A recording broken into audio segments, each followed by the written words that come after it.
Pues es un privilegio, la verdad, poder estar aquí con ustedes, que podamos estudiar este pequeño fragmento de la Biblia.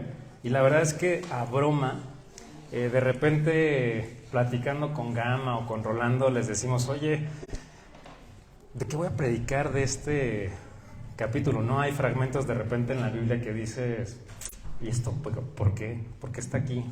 No, y estudiando un poquito más, la verdad es que encuentras mucha riqueza en ello, sobre todo cuando vamos en los contextos, en el contexto mayor de la Biblia, y es justo lo que vamos a ver el día de hoy aquí. Vamos a abrir nuestra Biblia en Génesis 47, 13. Génesis 47, 13, ahí en sus Biblias digitales, en sus Biblias físicas, si no las traen, para que puedan ahí al lado compartir. Aquí tenemos un par de Biblias por si alguien necesita alguna. Les podemos aquí prestar y facilitar una, por favor. Muchas gracias. Tenemos otra por acá. Estamos leyendo la versión NBI, Nueva Versión Internacional. Por si traes la Reina Valera, no importa. Nosotros de corazón le decimos la Reina Valedora, pero realmente es lo mismo. Cambian ciertas palabras, pero el contexto y la esencia es la misma, ¿sale? Entonces, comencemos. Vamos a leer 3 fragmentos, que es desde el 13 al 31. Ese lo vamos a tener que dividir entre 2. En este caso, del 47, del 13, del versículo 13 al 26. Ese va a ser el primer fragmento que vamos a estudiar. El segundo fragmento va a ser Génesis 47, del 27 al 31. Y por último, nos vamos a ir al capítulo 48, a la vuelta de la página o a la vuelta del dedito del celular. ¿Ok? Entonces, es bastante. Vamos a tratar de irnos un poquito rápido, vamos a tratar de abarcar todo, porque hay varios mensajes. El mensaje de hoy es: Dios salva, Dios redime, Dios protege, da esperanza, ama, es leal y da propósito a la vida. Todos esos los vamos a abarcar ahorita en estos 3 bloques. Entonces, tengamos paciencia y vayamos ahí leyendo entre todos para que vayamos sacando justamente cada una de esas porciones de los mensajes que Dios tiene hoy para cada uno de nosotros, ¿ok? Entonces, el primero que vamos a leer es del 13 al 26 y en resumen es cuando en Egipto hay hambre. Este pequeño fragmento es el de Dios salva, Dios redime y Dios protege, ¿ok? Para hacerlo un poquito más dinámico y que no se me vayan a quedar dormidos ahí para los que acaban de desayunar, nos vamos a leer, yo voy a leer un versículo y ustedes van a leer otro versículo. Algunos otros, el pastor Gama luego les dice, se ponen de pie. Ahí yo los voy a dejar que estén ahí sentaditos, pero que me acompañen con su lectura. Entonces, yo empiezo con el 13, ustedes con el 14 y así sucesivamente hasta el versículo 26. ¿Ok? Génesis 47, 13 dice la palabra de Dios: el hambre en Egipto y en Canaán era terrible, no había alimento en ninguna parte y la gente estaba a punto de morir.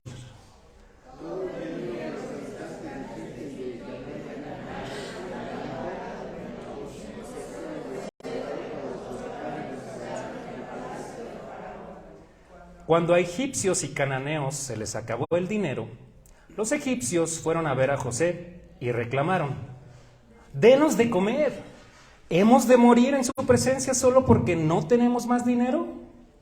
Y José les contestó: si ya se les acabó el dinero, traigan su ganado y a cambio les traeré alimento. Los egipcios llevaron a José su ganado, es decir, sus caballos, sus vacas, ovejas y asnos. A cambio de ellos, José les dio alimento durante todo ese año.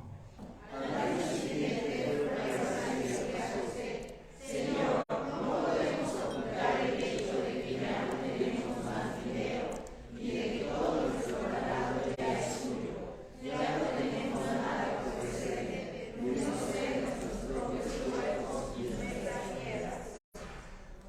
¿va usted a permitir que nos muramos junto con nuestras tierras? Cómprenos usted a nosotros y a nuestras tierras a cambio de alimento. Así seremos esclavos del faraón junto con nuestras tierras. Pero denos usted semilla para que podamos vivir y la tierra no quede desolada. De esa manera José adquirió para el faraón todas las tierras de Egipto, porque los egipcios, obligados por el hambre, le vendieron todos sus terrenos. Fue así como todo el país llegó a ser propiedad del faraón. Y todos quedaron reducidos a esclavitud, de un extremo a otro Egipto, a otro de Egipto.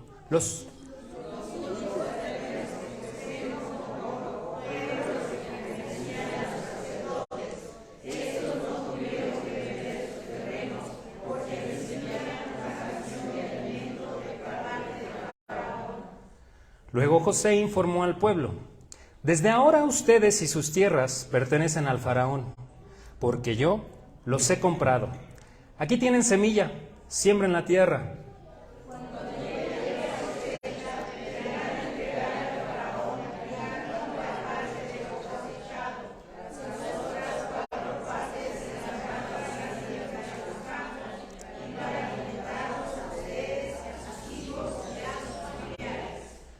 Usted nos ha salvado la vida y hemos contado con su favor.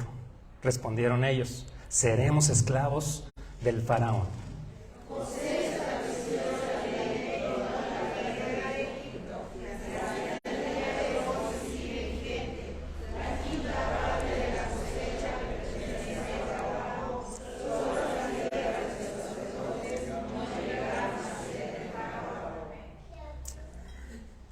¿Qué dijimos entonces que era este primer fragmento? Dios salva, Dios rescata, Dios protege. Vamos a revisar esto.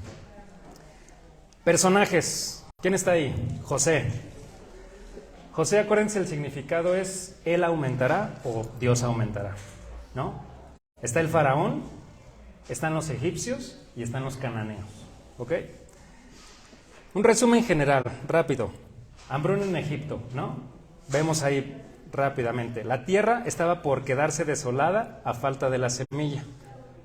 El suelo no estaba produciendo lo que debía de ser y la hambruna estaba empezando a tener sus consecuencias ya en la vida de las personas. José se vuelve un salvador a la vista humana, a la vista de los egipcios, de los cananeos, de los israelitas que estaban ahí. Y por último, el faraón se vuelve el dueño de todo Egipto. Recordemos que José es puesto como gobernador ahí en Egipto. Y si bien Egipto, así como nosotros aquí en la República, pues está Chihuahua, Mérida, etcétera, etcétera, etcétera, pues así estaba José puesto a cargo de una zona de ahí de Egipto. Pero a su vez estamos viendo que todas esas ciudades, todos esos poblados, pasaron a pertenecer, como si fuera hoy, a la Ciudad de México. Es como si fuera López Obrador, ahora el dueño de toda la República. Todos así con cara de... Hermanos, ¿qué van a decir acerca de nuestros pensamientos los demás? No. Entonces, el hambre era terrible, ¿no? No había alimento en ninguna parte, la gente ya estaba por morir. José recauda todo el dinero de los habitantes. No solamente son tierras, es dinero. Ellos mismos pasaron a ser pasaron a ser esclavos del faraón, literal. ¿Para qué? Para que José diera comida a ellos, para que ellos pudieran seguir viviendo, ¿no? Imagínense esto que pudiera suceder aquí en México. De repente, pues ya no, nuestro dinero no llega, el banco se lo está llevando el gobierno, ya no tenemos acceso y pues tenemos que vendernos para poder seguir subsistiendo. Algo así sería más o menos ahorita en nuestros días.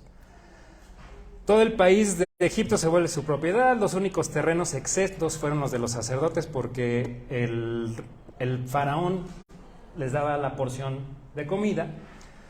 José da de semillas de comer a los esclavos, ¿para qué? Para que siguieran produciendo. Pero en esclavitud del faraón, no para en beneficio de ellos, sino en beneficio del faraón. Por último, los egipcios reconocen que José los salva de morir. De acuerdo a todo lo que hemos estado leyendo en Génesis, desde el principio hasta ahorita con este pequeño fragmento, podemos contestar a 4 preguntas sencillas. ¿Quién puso a José como gobernador y administrador de Egipto? ¿El faraón? ¿Por qué? Porque Dios ya lo había previsto. Inclusive, no sé si se acuerdan, en el sueño de José cuando estaba pequeñito, le presentó que él iba a reinar sobre sus hermanos, sobre sus papás. Y no solamente sobre eso, estamos viendo que está gobernando sobre una región aquí en la tierra, ¿no? Entonces eso ya estaba planeado. La hambruna, ¿quién la mandó y quién la controla? ¿El faraón? Dios. ¿Quién pone y quita reyes en la tierra? Ahorita lo acabamos de ver, no viene.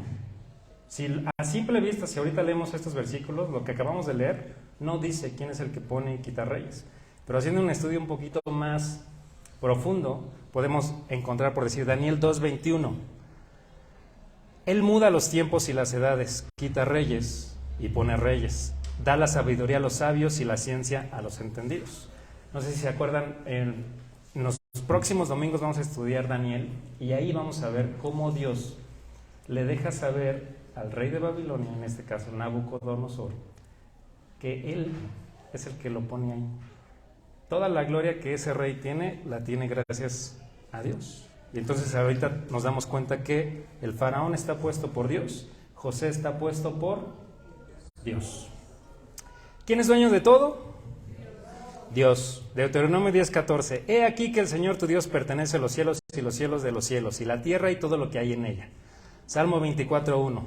Es un salmo de David. Señor, del Señor es la tierra y todo lo que hay en ella, el mundo y los que en él habitan. Salmo 95, Éxodo 9, Josué 3, Primera de Samuel, Crónicas 29, Salmos 47. Miren, hay un buen de escrituras que hablan acerca de qué, de quién es dueño. Él es dueño de todo. Cuando estuvimos al principio estudiando en Génesis 1, no sé si se acuerdan, estábamos viendo cómo fue Dios creando el universo. Verdades de esta porción. El propósito de José en esta parte de la historia fue salvar de la muerte al pueblo escogido de Dios y en consecuencia también salvar a todo aquel que recurriera a José, fíjense bien, que recurriera a José para comprar, cambiar o intercambiar su vida para que no muriera. Pero, fíjense, su propósito general, más allá del ser gobernador, de administrar las tierras, de ser sabio con lo que el faraón le puso ahí en el puesto en el que está, fue darle la gloria a Dios con su vida. Ese es el propósito más grande en esta parte y esta porción, específicamente para José. Otra verdad, Dios bendice al pueblo Egipto. Egipto es un pueblo idólatra que no creía en Dios, tenía muchísimos dioses y en el que menos creía, pues era el Dios de José. Pero Dios bendice a este pueblo a causa de ¿quién? De José. Recuerden que José, en los domingos pasados hemos estado estudiando acerca de los sueños que José tuvo y que José sí puso manos a la obra sobre esos sueños. No importando las circunstancias en este caso, pues estuvo en la cárcel. ¿Cuántas veces? 2 veces. Lo vendieron sus hermanos, casi lo matan. O sea, si este cuate pobrecito, la verdad, iba de mal en peor, ya no veía lo duro sino lo tupido. Pero no lo vemos quejándose, al contrario, lo vemos que bendiciendo a otros con los dones y talentos que Dios le había proporcionado en él. En este caso, el de revelar los sueños. ¿Por qué? Porque José acudía a Dios para que le fueran revelados esos sueños. José no guarda los sueños que Dios le reveló, a diferencia de Jacob, su papá. No sé si se acuerdan cuando violaron a Dina, su hermana, cuando sus hermanos se levantaron en contra de José, cuando le presentó José el sueño a su papá y a sus hermanos, y casi Jacob le dice, ¿cómo crees, niño? ¿No? No hizo nada Jacob. Qué contraste, ¿no? Por una parte los dos recibían palabra de Dios, pero uno nada más dice ahí la palabra que meditaba. Jacob meditaba en los sueños de José, pero meditaba, no hacía nada. Y José, en cambio, los sueños que Dios le presentaba, pues más allá de que los hiciera, estaba tomando acción sobre su vida día con día, en circunstancia en circunstancia. Entonces, ¿cuál es el propósito general de José, más allá de salvar a la muerte? La gloria de Dios. Dios se lleva todo el crédito. Aparentemente, leyéndolo así nada más, decimos, pues José es el que se lleva el crédito, pero viendo el panorama general, fue Dios quien lo puso ahí, y el que se debe de llevar la gloria es Dios.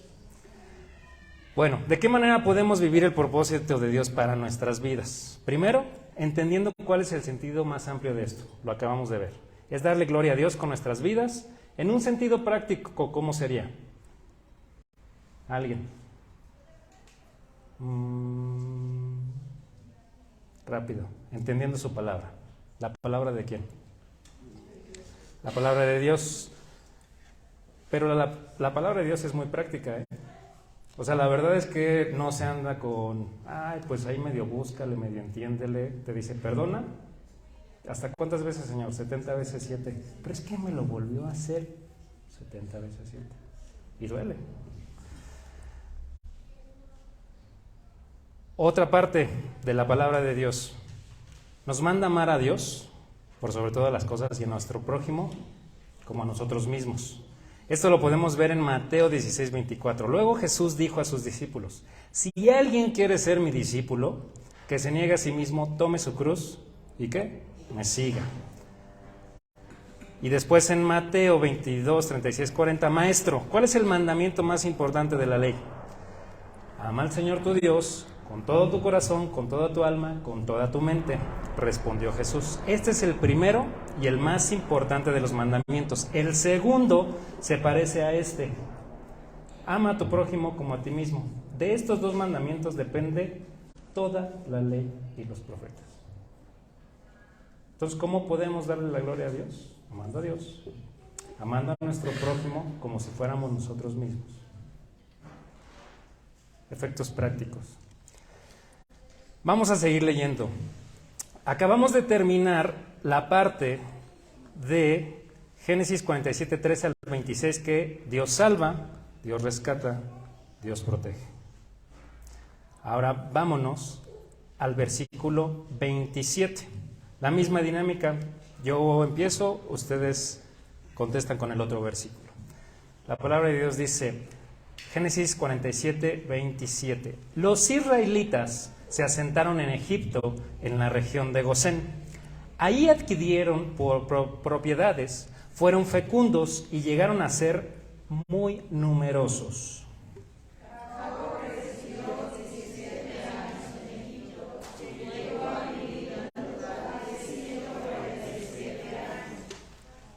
Cuando Israel estaba a punto de morir, mandó llamar a su hijo José y dijo, si de veras me quieres, pon tu mano debajo de mi muslo y prométeme amor y lealtad.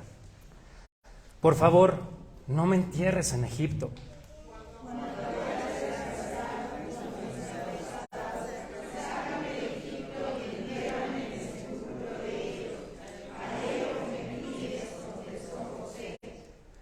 Júramelo, insistió su padre.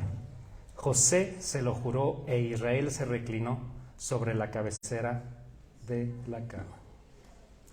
De nuevo, personajes. Vemos que están los israelitas, está Jacob. Recordemos que Jacob quiere decir engañador en el sentido literal de cómo viene, pero a final de cuentas Dios le cambia el nombre a Israel, que es el que lucha con Dios. José, ya vimos que es Dios aumentará. Y por otra parte, sus antepasados. ¿A qué antepasados se está refiriendo? A Abraham, a su papá Isaac, ¿no? Está hablando de ellos dos, de esos dos antepasados. ¿Qué lugar vemos que está ahí mencionado? Pues está Egipto, en la tierra de ¿qué? De Gosén. Recordemos que cuando Israel es traído de Canaán para poder ver a José, pues literal se trae a toda la prole. Entonces llega pues, los tíos, los primos, todo el mundo, y José le dice, más bien el faraón le dice a José, escógete la mejor parte, o sea, está a tu servicio a la tierra, escógeles a tu familia, y escoge Gosén, ¿sale? Los israelitas vivieron en Egipto, en Gosén, fueron fecundos y llegaron a ser muy numerosos. ¿Qué vemos aquí? Dios cumpliendo sus promesas. Y recordamos, cuando Dios saca a Abraham, le promete que de él iban a salir, ¿cuántas personas? Naciones. Dice que si alguien podía contar las estrellas, iba a poder contar su descendencia. ¿Se acuerdan? Por otra parte, Jacob vive 17 años en Egipto, de acuerdo a lo que leemos aquí, y en total vivió 147 años. En domingos antepasados, yo creo que ya tiene como unos 2 meses, yo creo, leímos cuántos años iban a ser los años del hombre. No, todavía no llegamos a los Salmos, estamos en Génesis. 120 años. Entonces, ¿aquí por cuántos años ya se pasó de los años de garantía? 27 años. Hoy ya decimos, uy, no, ya alguien de 96, ¿no? Ya tenía 147 años. Wow. Jacob le pide amor y lealtad a José para que le prometa que no le entierre en Egipto, sino con sus antepasados. Eso es el resumen, muy rápidamente. Pero si nos preguntamos, a ver, ¿por qué se menciona que los israelitas viven en la tierra de Gosén, en Egipto, donde fueron fecundos y llegaron a ser muy numerosos en esta porción que leemos de la historia de la hambruna? O sea, ¿por qué está ese bloque ahí? ¿Cuál es la razón? O sea, porque pues sí, o sea, vemos la hambruna, sí, y el hecho de que de repente el autor decida, ¿y qué creen? El pueblo de Israel va a estar ahí en Gosén. Y a ellos, pues aquí yo no veo que digan, pasaron hambruna. Aquí dice, fueron fecundos y llegaron a ser muy numerosos. Está hablando de un tema de prosperidad. Digo, para todas las que han tenido hijos, pues no creo que sin comida puedan dar hijos, ¿no? Entonces, quizá está ahí para demostrar que en donde hay una desgracia, siempre hay una bendición. Vemos todas las actividades que tuvo José, de verdad, lo leemos y pobre, o sea, despreciado por sus hermanos, por sus papás, por Potifar, lo metieron a la cárcel por ser íntegro. O sea, ¿qué no le pasó?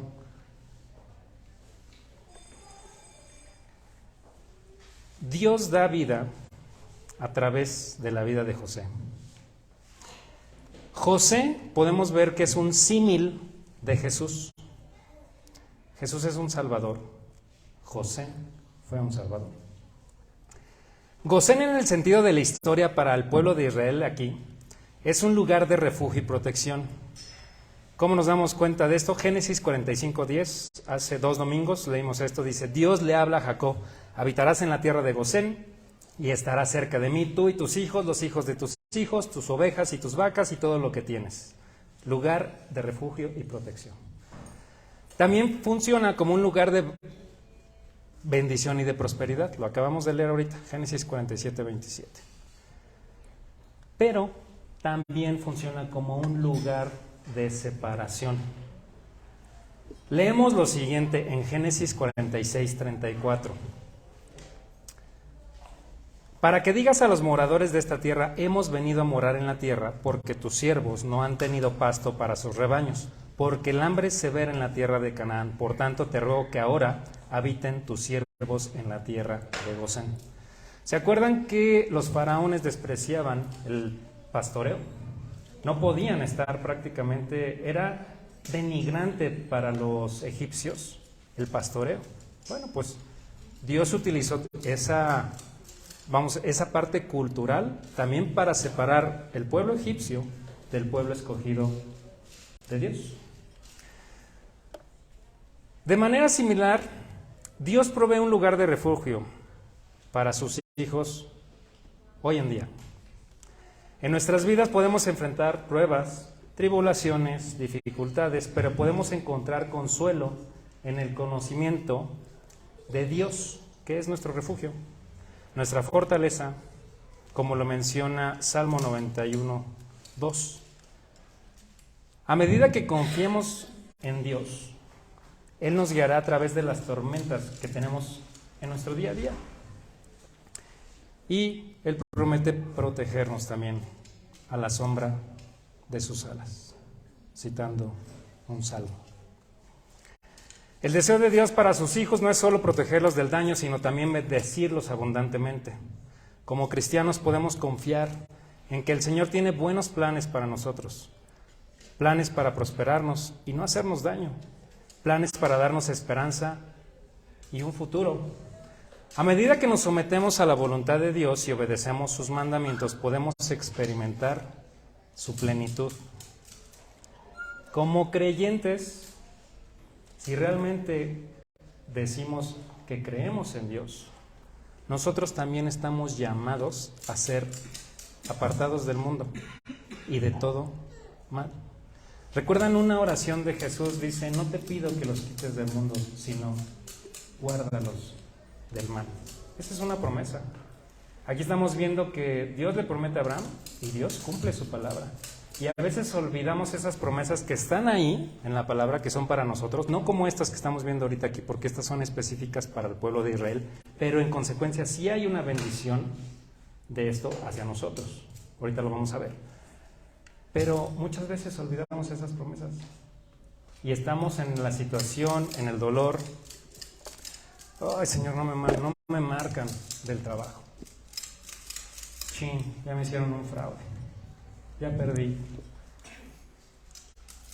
Híjole, Paco, pero es que tú no entiendes.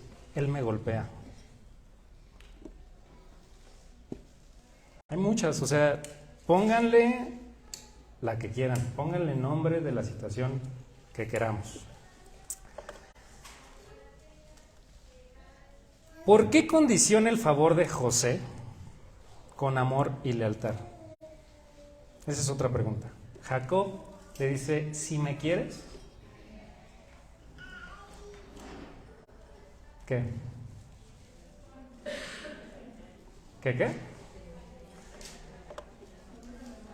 La NBI dice, si en verdad me quieres. La Reina Valera y la versión libre de las Américas dice, si he hallado gracia. Para esto, entendamos primero qué significa el amor y la lealtad, porque le dice, júrame amor y lealtad. Pero amor y lealtad no en un término de sentimiento, sino en un tema de valor. Entonces, bajo ese contexto, el amor es comprender, es vivir, es servir, es dar, es compartir, es querer, es respetar, es convivir. En términos de lealtad, el valor puede definirse como la devoción a otro, ya sea una persona, una comunidad o un gobernante, por ejemplo. Quien es leal no le da la espalda a quien es su amigo. Con la lealtad hay una cuestión de honor, fidelidad y gratitud. Entonces eso es lo que le estaba pidiendo Jacob a José. Prométeme con amor y con lealtad, prométeme con tus acciones, con acciones de amor, con acciones de fidelidad, con acciones de honor. Ambos valores, los dos, amor y lealtad, requieren acción. Y los dos, Dios los va cumpliendo. No solamente José, Dios los cumple tanto en sus promesas y en su cuidado velando por la vida de José, del pueblo, de los hijos de Israel, y también de aquellos que vemos ese detalle de que los egipcios, para no morir, fueron a buscar ¿a quién? A José, para no morir. ¿Se acuerdan que les decía? José es un símil de Jesús. Jesús es el rey que viene a salvar este mundo. ¿De qué? Del pecado. Porque la paga del pecado es muerte. Todos los que estamos aquí seguro vamos a morir porque está algo mal ya en nuestro sistema. El único que nos puede salvar de esa muerte es Jesús. Y entonces aquí lo estamos viendo. Dios sigue velando por la vida de aquellos que le buscan. La manera en que Dios demuestra su amor la podemos leer en 3 versículos. Juan 3, 16 al 17, se la saben de memoria, porque de tal manera amó Dios al mundo, para que todo aquel que en él cree no se pierda, mas tenga vida eterna, y también porque no envió Dios a su Hijo al mundo para condenar al mundo, sino para que el mundo sea salvo por él. Hay otra, igual ahí en Juan, dice: ustedes son mis amigos si hacen lo que yo les mando, ¿no? Pero Juan 15:13, hablando de tema de amistad, dice: nadie tiene amor más grande que el que da la vida por sus amigos. Romanos 5, 9 al 10, con mucha razón ahora seremos salvos de la ira de Dios, porque Él nos aprobó por medio de la muerte de Cristo. Entonces aquí estamos viendo que Dios entrega a su Hijo unigénito para darnos salvación a nosotros. Cuando éramos enemigos de Dios, fíjate, aquí no dice amigos, aquí dice cuando éramos enemigos de Dios, Él hizo las paces con nosotros a través de la muerte de su Hijo. Con mayor razón, ahora que somos amigos de Dios, Él nos va a salvar por medio de Él. ¿Qué amor tan grande nos ha demostrado Dios? Nosotros le amamos a Él porque Él nos amó a nosotros primero. Ese es el grado de amor al que está pidiendo Jacob a José, con acciones. Dios ya hizo la acción. ¿Qué queda de nosotros? Responder a esa acción. ¿Qué es lo que está pidiendo? Que recurramos a Él, así como los egipcios recurrieron a José. Por último, de esta última parte, ¿por qué le pide que lo entierre con sus antepasados? ¿Cuál es la razón? Seguramente se acostumbraba en esa época, culturalmente, que se enterraran parientes con parientes, hijos con papás. No era un tema de que, híjole, ¿ya compraron un engalloso? ¿O en dónde lo tienen? ¿Jardines de recuerdo? O no, pues creo que mi abuelita tenía por ahí unos terrenos y pues ahí estamos en los terrenos del pueblo y pues ahí está mi abuelita y mi tío Pancho está por allá, no sé. Culturalmente sí se acostumbraba a eso, pero la verdad es que Jacob apuntaba a algo más. Jacob apuntaba a algo más. Fíjense bien, Jacob estaba en Egipto y sus antepasados estaban en Canaán. ¿Cuántos kilómetros Egipto de Canaán? Es como si fuéramos fácilmente de aquí de México a Miami, más o menos, así, caminando. Mi cuñado valientemente con sus 4 hijos se han aventado 36 horas en carro, sin parar, y se van así, turnando. Jorge, después es David, después Israel y otra vez Jorge y luego David, Israel, y no paran y así se van, ¿no? Derechito, a veces nada más hacen un periodo de 2-3 horas, pero en la camioneta eso es lo que se echan. Ahora imagínense caminando. Por mucho, o sea, a ver, no tenían helicópteros, ¿no? Que es un medio un poquito más rápido. Ahí eran los carros de los egipcios. ¿Cuánto creen que se han de haber echado? Mucho, o sea, la verdad es que es un buen de tiempo. Nada más para ir a enterrar los huesos de mi papá, porque dijo, hijo, échame las manos, ¿no? Aquí está muy feo, está muy árido allá, está bonito, ¿no?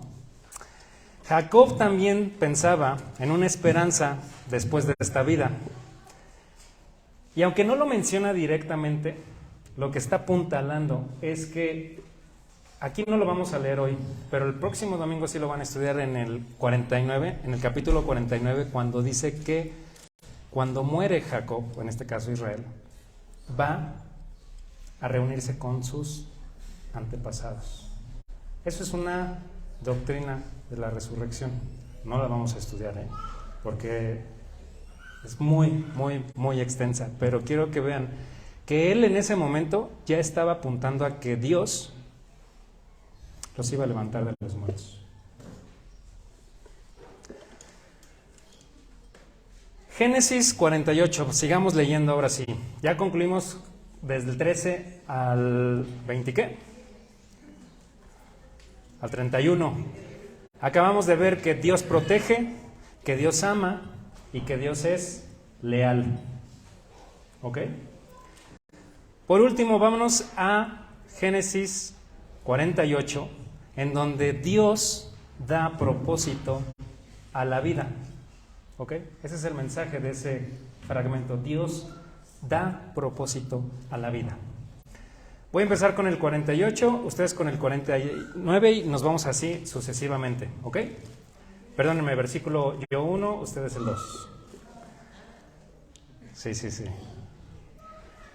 La palabra de Dios dice: poco tiempo después informaron a José que su padre estaba enfermo. Entonces fue a visitarlo y llevó consigo a sus 2 hijos, Manasés y Efraín.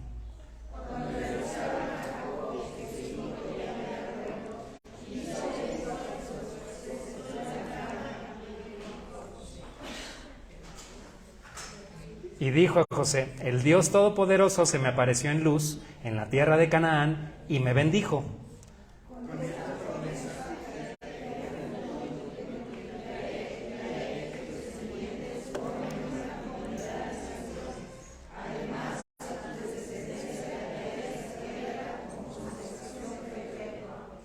Ahora bien, los 2 hijos que te nacieron aquí en Egipto, antes de que me reuniera contigo, serán considerados míos. Efraín y Manasés serán tan míos como lo son Rubén y Simeón.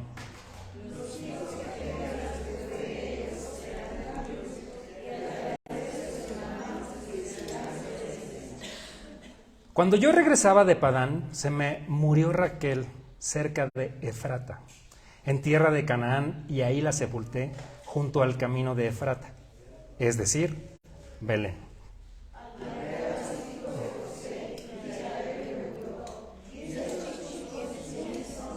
Son los hijos que Dios me ha concedido aquí.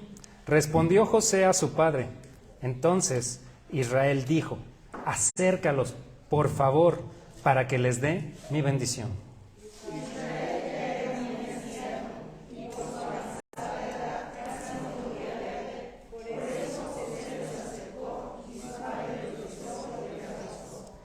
Luego dijo a José: ya había perdido la esperanza de volver a verte, y ahora Dios me ha concedido ver también a tus hijos.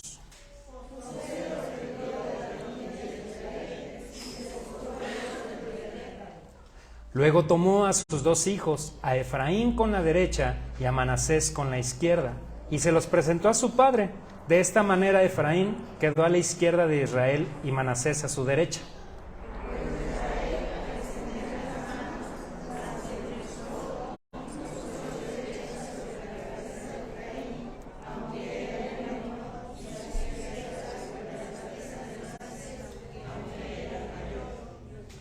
Y los bendijo con estas palabras: que el Dios en cuya presencia caminaron mis padres Abraham e Isaac, el Dios que ha sido mi pastor desde el día en que nací hasta hoy,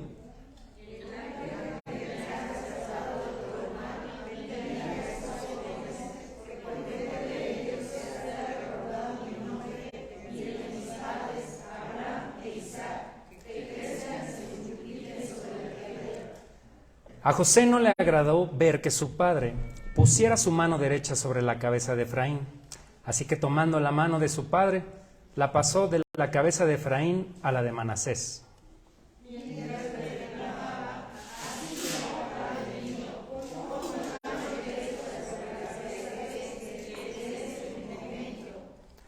Pero su padre se resistió y contestó: ya lo sé, hijo, ya lo sé. También él gestará un pueblo y llegará a ser importante, pero su hermano menor será aún más importante y su descendencia dará origen a muchas naciones.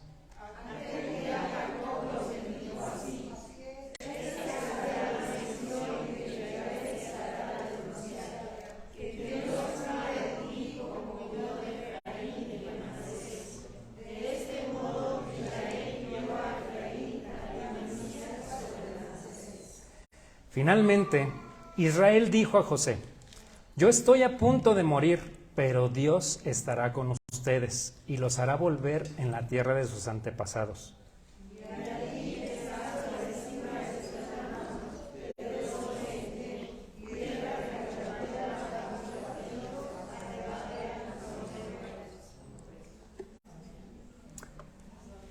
Personajes que vimos aquí: José, ya dijimos que es Dios aumentará. Jacob, significado bíblico, Dios protege, pero el nombre es realmente suplantador o quita a otro del medio. Israel, el significado tradicional es el que lucha con Dios. Efraín, en hebreo, Efraim significa fructífero. Manasés proviene del hebreo manasesh, que hace olvidadizo, que hace olvidar. Esos son los 5 personajes que vemos aquí. ¿Qué lugares está mencionando? Egipto, en la tierra de Gosén, y por otro lado Efrata, que en hebreo proviene de la misma palabra, del mismo vocablo que Efraín. En este caso es tierra fructífera. Efrata, conocida hoy como Belén, tierra fructífera. Si bien estas palabras son de su padre de Jacob a José, todo lo que acabamos de leer, este bloque, y a sus 2 hijos, hay detalles que no podemos dejar pasar. ¿Como cuáles? Primero, que José va a ver a su papá con sus 2 hijos. Cuando falleció mi papá, eso fue hace 12 años, pues prácticamente lo único que querías es que tu familia viera cómo tu papá se estaba demacrando día con día. O sea, las condiciones en las que estaban. No es agradable, no es bonito. ¿Por qué los llevaba? ¿Cuál era la razón? Sin embargo, aquí lo menciona, llevó a sus 2 hijos, cuando le mencionaron que su papá ya estaba dando las últimas. Existe un cambio en el texto, en lugar de referirse a Jacob, a Israel.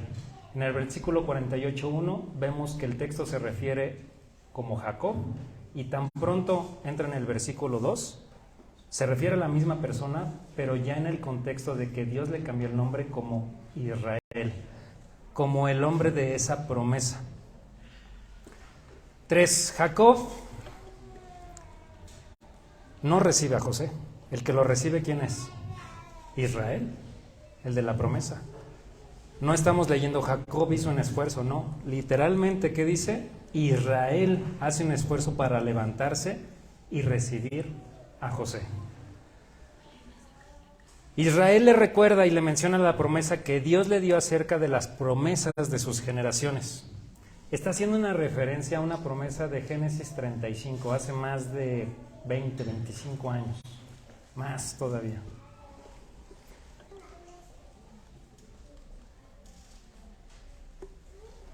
Israel, fíjense bien, el Génesis, cuando se refieren temas de descendencia, siempre van a encontrar que menciona el primogénito. Estoy hablando del libro de Génesis solamente, ¿ok? Hay otros libros en la Biblia que no funcionan de la misma manera, pero el de Génesis sí. Culturalmente hablando, se mencionaba al mayor, después al que le seguía, y si eran más, pues así, del mayor al menor. Inclusive en términos de familia, era del papá, la mamá, los hijos, así se mencionaba. Al principio vemos que José lleva a Manasés y a Efraín, pero Israel le dice a José, Efraín y Manasés. Se los cambió. Solamente en ese pequeño diálogo. La bendición que Dios dio a Jacob, se la entrega Jacob a su vez, ¿a quién? A Efraín y a Manasés, porque les dice que ellos les serían tan hijos como lo fue Rubén y Simeón. Rubén fue el primogénito, Simeón fue el segundo. Israel, ahora sí, le da la primicia de la bendición ¿a quién? A Efraín y no sobre Manasés. ¿Dónde lo vemos? Cuando cruza sus manos, cuando está cantando la canción de Ven, claridad, ven, como estaba diciendo Dan, ¿no? Cruza sus manos porque de frente estaban al revés. Y lo hizo con toda la alevosía y la ventaja. Pero hay un detalle. Israel menciona en ese momento un bloque del fragmento de cuando ¿quién muere? ¿Quién es la que muere ahí? Su esposa. ¿Quién específicamente? Raquel. ¿Se acuerdan que se casó con dos? La primera con engaño, que trabajó 7 años supuestamente y le dice, no, mi chavo, ¿qué crees? Que aquí la primera que se va es la mayor. ¿Quieres trabajar por la que sigue? Pues otros 7 años, ¿se acuerdan? Entonces se chutó 14 años, pero de verdad dice la palabra que la amaba, o sea, que de verdad se derramaba en amor por ella. ¿Por qué lo menciona ahí? Algunos estudios, fíjense bien esto, relacionan el tema de Efrata porque dice, cuando iba camino a Efrata, se me murió Raquel. Ya vimos que Efrata significa tierra fructífera. Y Efraín significa fructífero. Para Israel, algunos estudios y comentarios bíblicos dicen que es como si le hubiese recordado ese amor, esa promesa. Y esa promesa, sí, a nivel físico, como hoy en día nosotros nos podemos demostrar el amor entre parejas, entre hermanos, entre amigos, entre familiares. Pero está haciendo también referencia al amor de Dios en Efrata. Efrata, que es Belén. Y de Belén, ¿quién se supone que se había profetizado que iba a salir un rey, que iba a traer paz, iba a gobernar por sobre todas las naciones? Iba a haber una bonanza impresionante con ese rey. ¿De qué rey estoy hablando? De Jesús. Entonces, en pocas palabras, Jacob le estaba diciendo, Efraín me recordó esa promesa, ese amor que Dios me ha demostrado a mí a lo largo de estos años y que yo lo he evitado. ¿Por qué les digo esto? Porque esta es la única parte en la que van a encontrar a Jacob tan seguro de la promesa de Dios que en todos los capítulos anteriores. No existe otro capítulo en donde ustedes van a ver a Jacob tan arduamente amarrado a esas palabras de el Dios Todopoderoso. La primera vez que se refiere Jacob a Dios es cuando va saliendo de su familia, de sus 2 mujeres de Lea y de Raquel, con todos sus hijos, todos sus chilpayates y todo lo que tenía. Y fíjense bien lo que dicen. Si Dios me acompaña en mi camino y me bendice, entonces yo lo voy a obedecer y le voy a servir y le voy a honrar y le voy a adorar y bla, bla, bla, bla, bla, bla. Pero condicionado. Este que vemos aquí, este ya no es Jacob, este es Israel.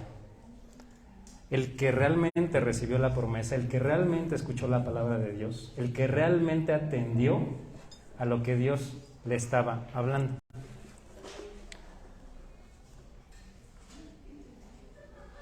Por último, Israel le da a José algo más que a sus hermanos.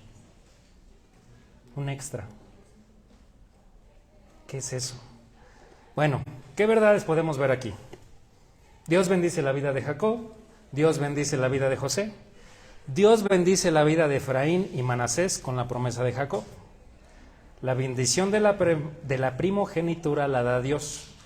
Jacob no era el primogénito. ¿Quién era el primogénito? Esaú. Vámonos una generación arriba. Isaac no era el primogénito. ¿Quién fue el primogénito? Ismael. Y en esta historia, Efraín no era el primogénito. ¿Quién era el primogénito? Manasés. ¿Y de José? Rubén era el primogénito. Entonces, ¿por qué Dios hace eso? ¿Por qué? Porque puede. Gracias, Dani. Tan sencillo como eso.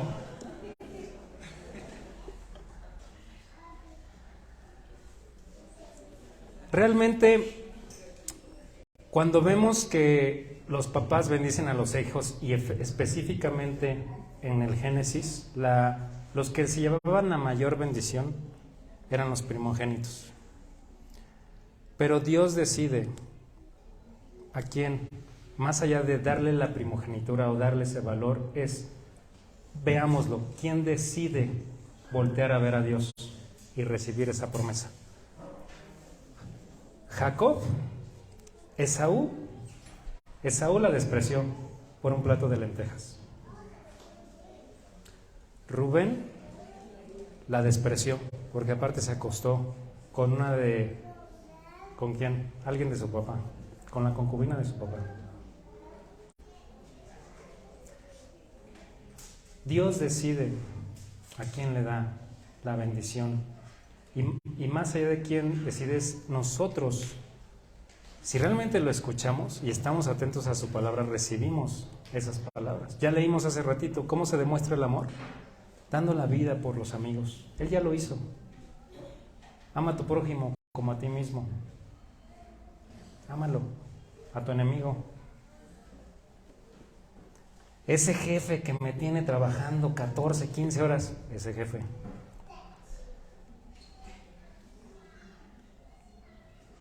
Entonces, ¿quién cambió el nombre de Jacob por Israel? ¿Quién le promete ser fecundo y bendecirlo? ¿Quién es entonces el que bendice a José? ¿Quién es el que da la primogenitura? En este caso, la bendición. José, por motivo de la fidelidad e integridad a los propósitos del Señor, contestando en acción. ¿Se acuerdan del valor del amor y de lealtad? Contestando a ese propósito, fue recompensado con la primogenitura en las 12 tribus de Israel a través de sus 2 hijos, José de Efraín y Manasés. A José le interesaba que su padre bendijera a sus hijos. Chéquense nomás. Ser hijo del presidente aquí, ¿tienes acceso a qué? ¿De verdad crees que te van a parar en cualquier parte? Es así de, ¿sabes de quién soy hijo? Del cabecita de algodón. ¿Sabes con quién estás hablando? No me vas a dejar entrar, ¿estás seguro? Esos eran los hijos de José. Ya vimos que Dios es el que da el propósito a aquellos que creen en Él. José tuvo un propósito en Egipto y era de gobernar, pero ese es un propósito de función.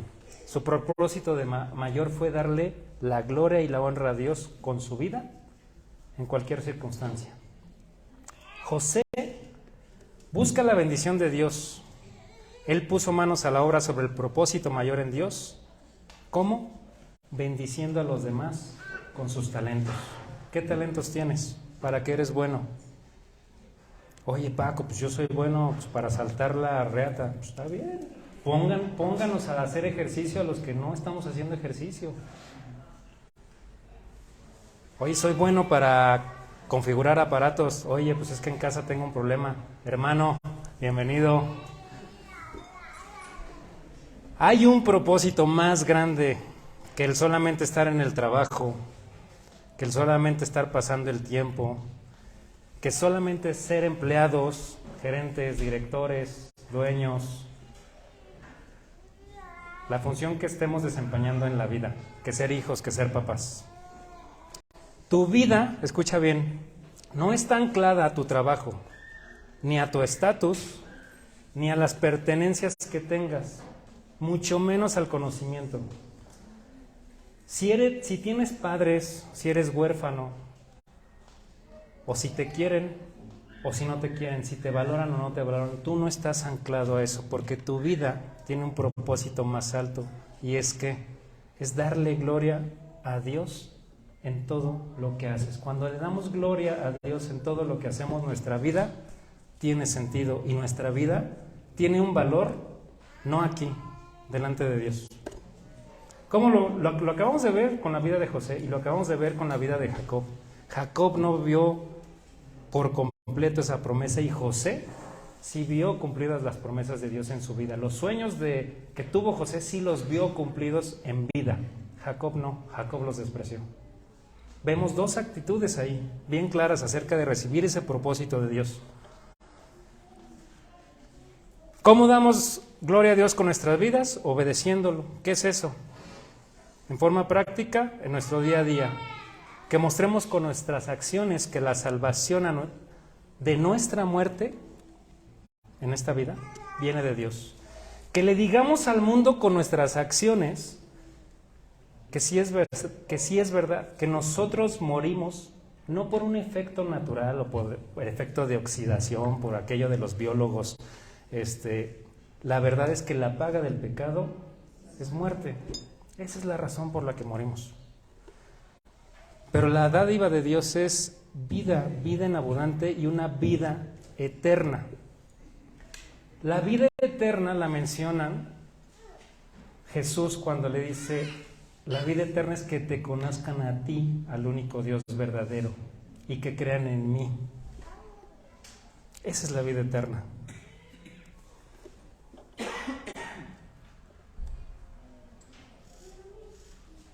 Algo más práctico.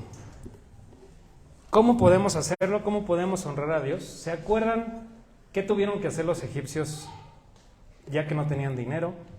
Ya que no tenían absolutamente para intercambiar con José. ¿Qué tuvieron que hacer? Se ofrecieron ellos, solitos. Oye, voy a morir. Soy tu esclavo, pero no me dejes morir. Se rindieron completamente, rindieron todas sus posesiones, en este caso sus tierras, todo por lo que estuvieron trabajando toda su vida. Esa es la representación y ese es el sentido al que estamos llamados, a rendirnos de esa manera a Dios, a Jesús. ¿Qué actitud cada uno de los que estamos aquí, incluyéndome, tomaremos? Porque si bien yo sé que yo soy imperfecto, créanme, los que están más cerca en la comunidad saben de qué les estoy hablando porque me conocen un poquito más íntimamente. No porque los demás no, sino porque los demás quizá nada más me vean aquí, que de repente toco aquí el cajón o la guitarra y estoy con mi esposa, jajaja, jijiji. Pero cuando estamos en comunidad, pues ahí ven cuando Pau y yo estamos peleados, cuando tenemos alguna situación y va Pau, le platica a ellos y voy yo y le platico a los hombres, ¿no? Y vemos esa dificultad que tenemos por el orgullo, por el pecado que hay en nuestro corazón. Cada uno tenemos eso. Pero cada uno decide qué actitud va a tomar. Y no por eso estoy diciendo de que, oye, pues estás pecando, pues que te perdonen más. No, no se trata de eso. Se trata de que todos caminemos en esa santidad y que vayamos creciendo los unos con los otros. Por eso el valor aquí en esta iglesia, también se le da el valor a la comunidad. Para que no nos olvidemos entre semana de que hay un Dios que nos puede salvar y hay un Dios que nos puede proteger, que hay un Dios que nos puede redarguir, que hay un Dios en donde podemos hallar protección, consuelo, palabra, amor.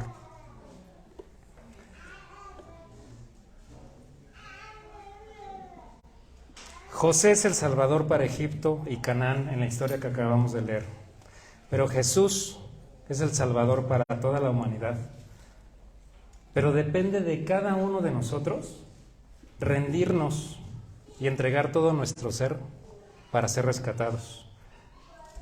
La bendición de Dios, de verdad, estábamos cantando hace ratito. Y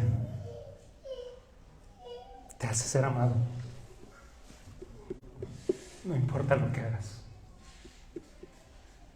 Porque la bendición de Dios eso es lo que hace. Te abraza, te recibe. No te da la espalda.